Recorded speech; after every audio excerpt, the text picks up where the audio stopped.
Life is a strange game. We spend our whole lives thinking we are somehow broken, constantly polishing the mask we show to the world. But if you look at the great people in history, those who truly changed the world, who truly lived, you'll notice something strange. They were all broken. Every single one. And it wasn't in spite of their brokenness that they became great. It was because of it. We are taught to hide our wounds, to cover our scars, to show that everything is fine. The truth is, the very brokenness you are most ashamed of is exactly what the universe needs from you. That crack in your character isn't a flaw, it's a feature. When I say broken, I'm not talking about someone careless or using their pain as an excuse. I'm talking about someone who has gone to the edge, who has stared into the darkness of their own soul and returned trembling. Someone who knows they are not self-sufficient, who cannot navigate this thing called life alone. The universe chooses these people not because they are weak, but because they are awake. The self-made person, the one who believes they achieved everything on their own, is a closed system. There's no room for something greater to work through them. They are already full of themselves. But the broken person, they have cracks. And through those cracks, light enters. Think of water. A perfectly sealed container cannot let water in, but even the tiniest crack lets water seep through, filling the space. This is how grace works. This is how life's power flows.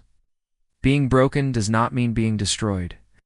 A cup with a crack can still hold water.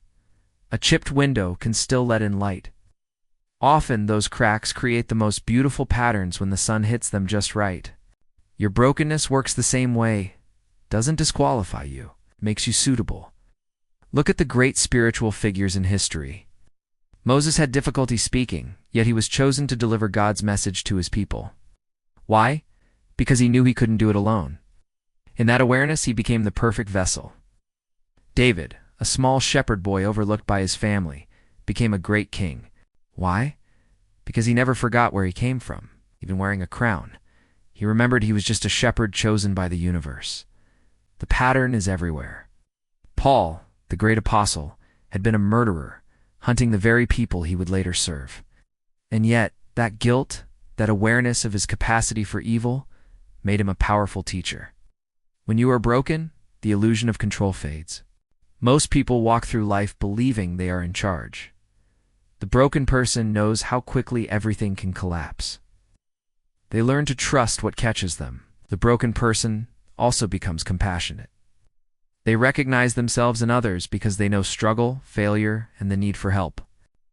They understand that sometimes trying harder is exactly the wrong thing to do, and surrendering is the answer. This experience allows them to help others in ways those who have never suffered cannot.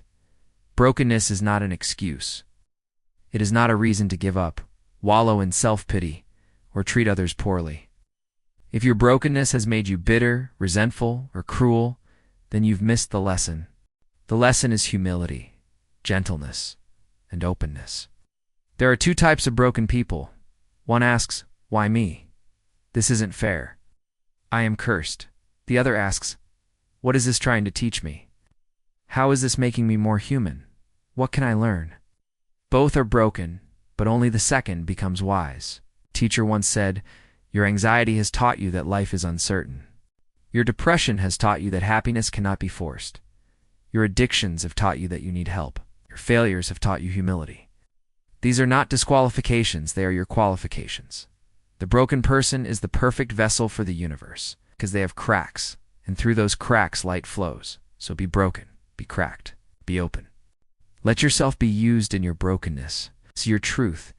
You are not here to be perfect, you are here to be real. It's not to shine the light, but to let the light pass through you. Your brokenness, your beautiful, terrible, precious brokenness, is what makes this possible. Brokenness creates humility. Humility creates openness. Openness creates space. And in that space, something greater can work. Call it God. Call it the universe. Just call it the power of life itself. Whatever you call it, it needs space. And brokenness creates that space. The universe doesn't need perfect people. It needs real people. People who are willing to fall apart and be rebuilt in a new way. People who are willing to be weak so something stronger can work through them. Power is perfected in weakness, not despite it. The very thing you think disqualifies you is what qualifies you. The very wound you try to hide is the doorway through which light enters. Stop trying to fix yourself. Stop trying to appear perfect. Stop pretending you have it all together. Instead, be honest about your brokenness. Admit your need for help.